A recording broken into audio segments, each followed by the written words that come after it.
हम इनके तरफ से है, ठीक ना? हाँ हम दोनों एक तरफ है। उससे क्या हो गए हमारा कोई फर्क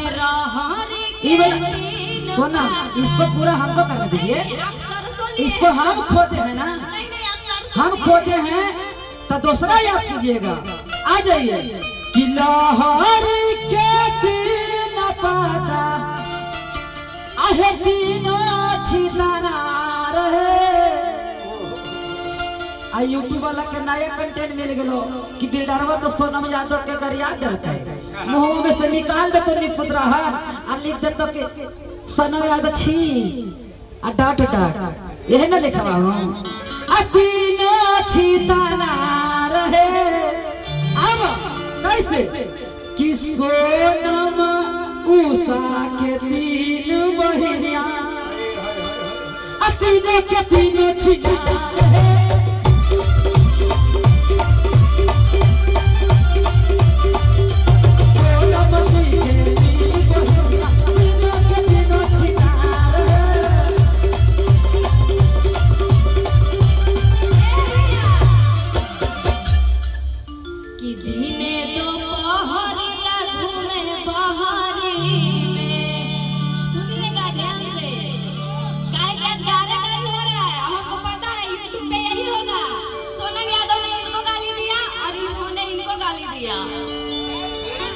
अरे दिने दोपहरिया घूमे बहरी में कि बिल्डर तोहर बहिनी धरैली काला रहरी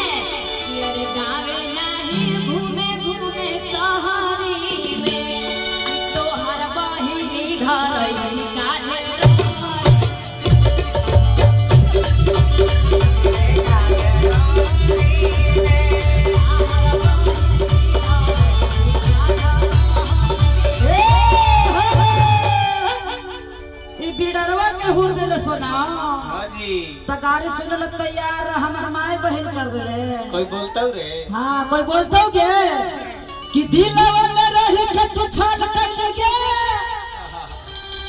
आ ठीक है हो लो दिल से निकाल के लगे साफ हो गए छड़ा दे तू कि जो जो तोर माई के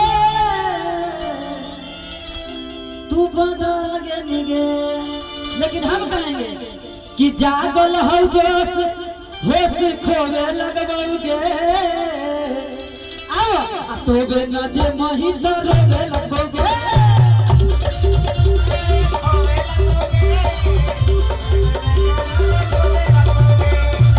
जागल हो जोश होश खोवे लगोगे।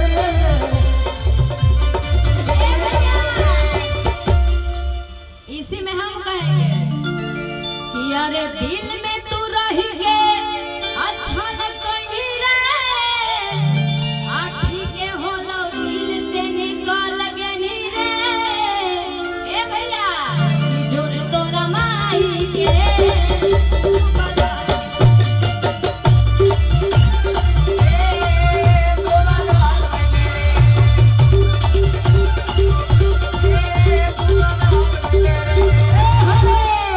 ऐसे ना चलता ऐसे चलता कि सीधा समझ के दिल लगलियो आगे हो गेले बड़ा घमंडी गे। ई दानापुर क्षेत्र के मखदूमपुर क्षेत्र सरारी क्षेत्र के लेकर गाबो हम नहीं गाबो कि सीधा समझ के दिल लगलियो आगे हो गेले बड़ा घमंडी गे। तया गे आंडी बांडी सांडी गे निकल गए छोड़ी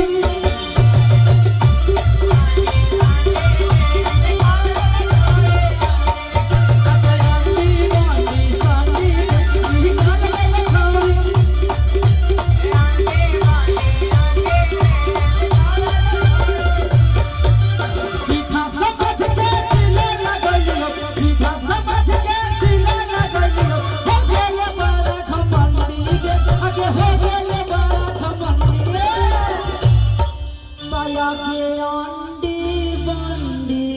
मंडी गे जब आ गया वो बात इज्जत पर तो बिल्डरवा का पापा पीछे हारे वाला ना हो।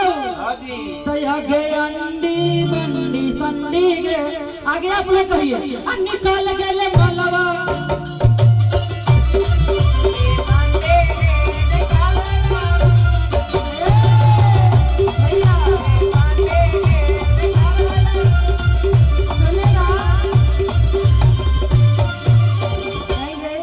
कि मेरे पापा जी दरी बिछाया, अरे मेरे पापा जी दरी बिछाया कि बैठने वाला कोई नहीं, कि बैठने वाला कोई नहीं। बिल्डरवा के पापा मुसलमानवा के जनमल, कि बिल्डरवा के पापा मूर्खा के जनमल बैठने वाला कोई नहीं।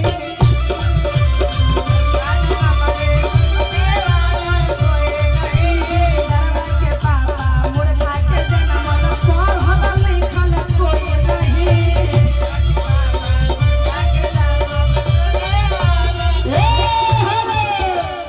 कि सुना हलियोगे उसवा आगे हले तू भी सुनिया।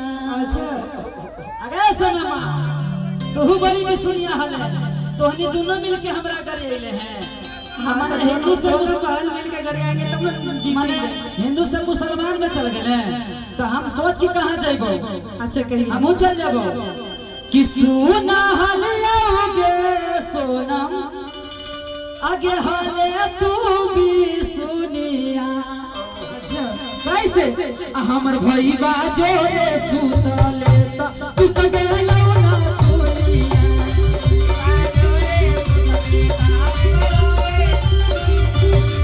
हमर भईबा जोरे सुतले त तू त गेलो ना चोरिया।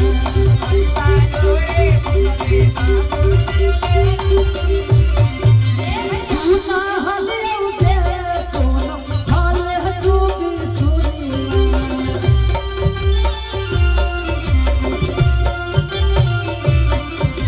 सुना हलियोगे सोनम हले तू भी सुनिए। अबिरिज भूषण जोरे सुतल त आहो कैमरावा वाला जोरे सुतल त अटूट गेलौ ना थुनिया।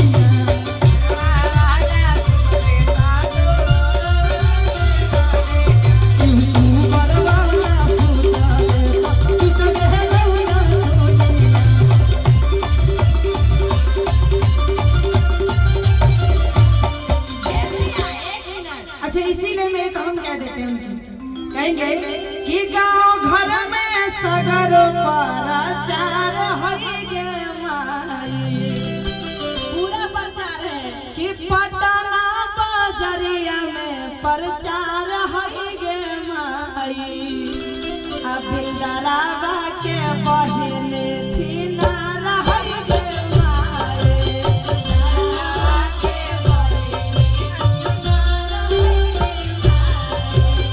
गाँव घर सगर प्रचार है गे माई।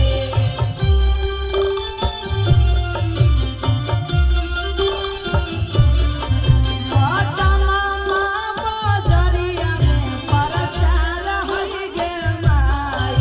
बिल्डरवा के बहिन छिनार है गे माई।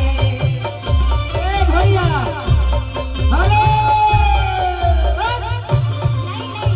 एक मिनट अब तोर बहिन गरियल कौ ना नहीं ऐसा आए नहीं चलेगा। तो एकर जवाब सुन ले पहले हाँ, बोलिए। कि सोनमवा के बहिनी चढ़े खजूर।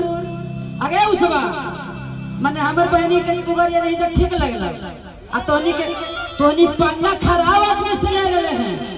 लड़का में हम खाली एमसीबी सिखा रहा गे आ तोनी पंगा ले लही कर परहा से कभी जीत पाए में आए। असुर की देवता नहीं है कोई। समधी जी समधी राज कपूर जी हेलो कि उसवा के बहिनी चढ़े खजूर कदे आ नीचे से लइकन मांग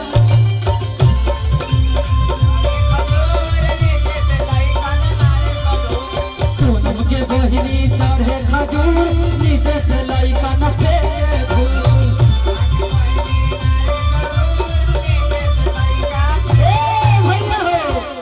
यूट्यूबर वाला माथा का रखो नहीं था एक गाड़ी आई थी तो बढ़िया मैंने लड़के कम जोड़ है हो लड़का के कितना सपोर्ट है तने पर हाथ उठाइए तो भाई लोग हम लोग का सपोर्ट में नहीं है। नहीं उठवाइए तो कोई उठाएगा ये गलत बात है। उठवाइए हम उठवाते हैं। एक मिनट, मेरे और उषा दीदी के सपोर्ट में कौन कौन है? कोई के नहीं उठेगा। कोई नहीं है। एक गो समझी अच्छे गाड़ी है, सुनिएगा। आ देखिए अब मेरा सब मेरे सपोर्ट में है ना, आप बढ़िया बढ़िया गाड़ी सुनाएंगे। एगो से क्या होगा आ हमको सपोर्ट में देखिए तनी सुन उठाइए ना भैया कि सोनमवा के बहिनी चढ़े लतार कैसे आ यूट्यूबर वाला खोजे भतार